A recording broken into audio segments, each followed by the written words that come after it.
Hi, everybody. Hope you all are doing well and on track to finish the semester strong. So, this week we are talking about nutrition, and I thought it would be a nice change and something different to show you all a recipe that I found.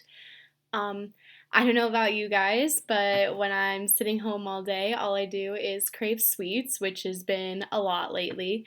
So I was looking for an alternative and I found this healthy cookie recipe.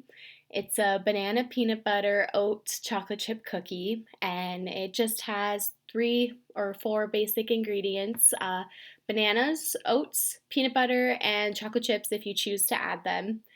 So the cookie is gluten free, oil free, no sugar added, and vegan. So the nutrition facts of this cookie, with the chocolate chips being considered, per cookie is about 138 calories, 18 grams of carbs, 5.5 grams of fat, and 3.5 grams of protein.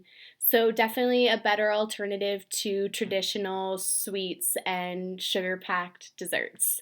There's an additional add ins that you can put into this recipe to kind of make it your own.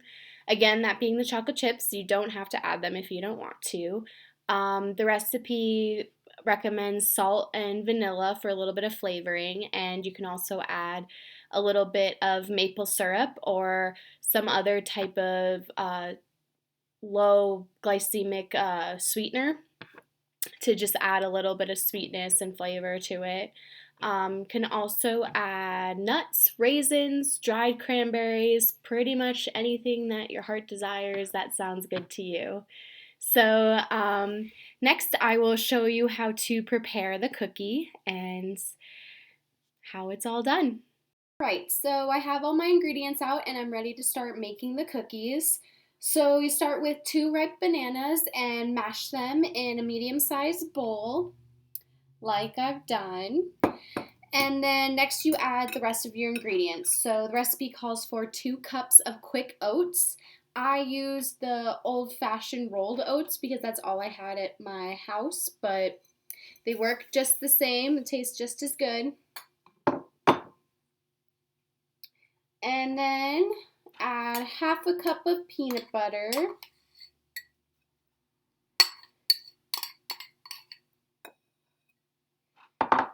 And I am going to add salt and vanilla, and it's half a teaspoon.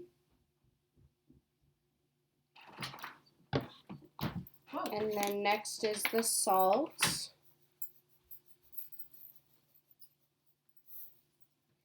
Oh my gosh, I just realized this is a tablespoon. That's a lot of salt. Okay, so I'm just going to eye it because I have problems reading. All right, and then mix that all together.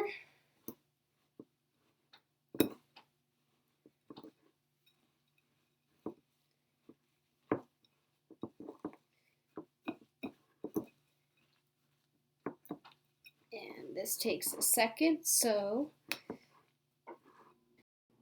it takes a few minutes to mix up, but then you're left with this thick mixture for the cookies. And I chose to just fold the chocolate chips in after I've mixed it all up so it gets evenly distributed. All right, and that looks about good. It's a really thick mixture, so it takes a few minutes to make sure it's all evenly distributed. And you have a lot in this bowl too.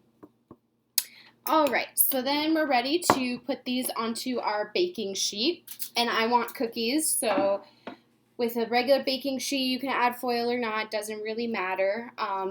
You can also do these as bars, which you put into like an 8x8 pan, and you would bake just the same. Oh, also, preheat the oven to 350 degrees for these bad boys. So I just scoop it out with my hand and just form decent sized balls for the cookies. And these are thick cookies, so be aware of how big you want them and to make them.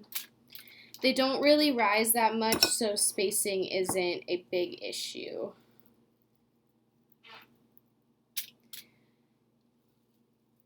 All right.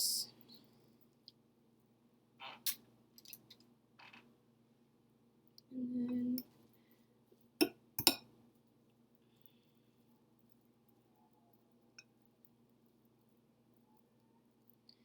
all right. And then I like to press them down a little bit because they won't bake down because there's no flour or anything in there. So just pressing them down.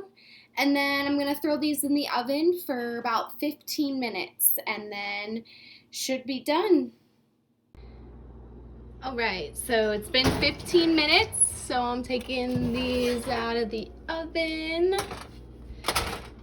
They look great. So when they're done, they should be lightly browned, as you can see the edges are, and firm to the touch. So these look pretty good. So just to wrap up this video, I realized putting it all together that the instructions may be a little unclear, so I just wanted to lay it out again. Just in our final notes. So first and foremost, preheat the oven to 350 degrees.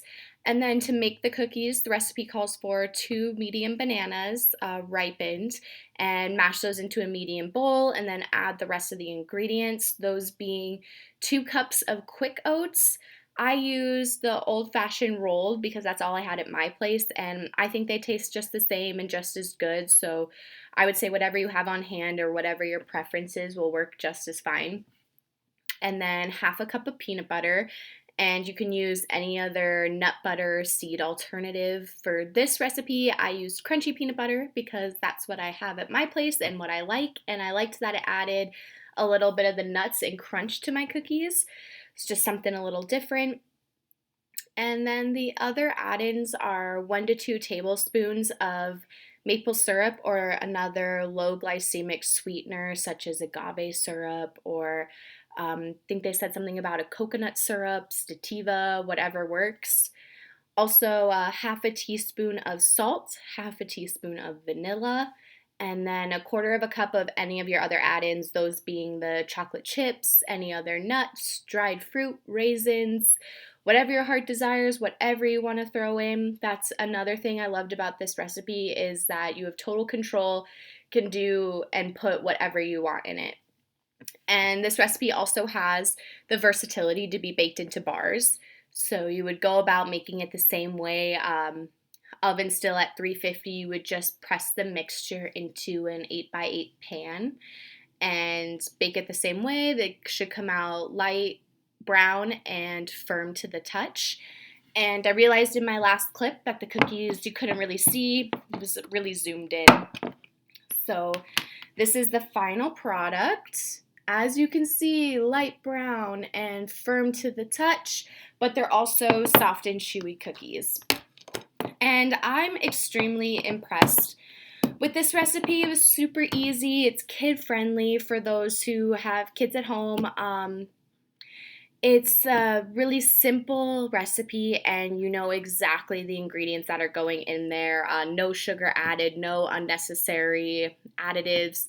It's a guilt-free option when you're craving something sweet, and yeah, super impressed. And I thank you guys for watching this video. And I hope you all take this time to try out some recipes while you're at home and experiment with things, but also make those conscious decisions about nutrition and what you're putting into your body. So thank you guys again for watching, and I hope you have a great rest of your week.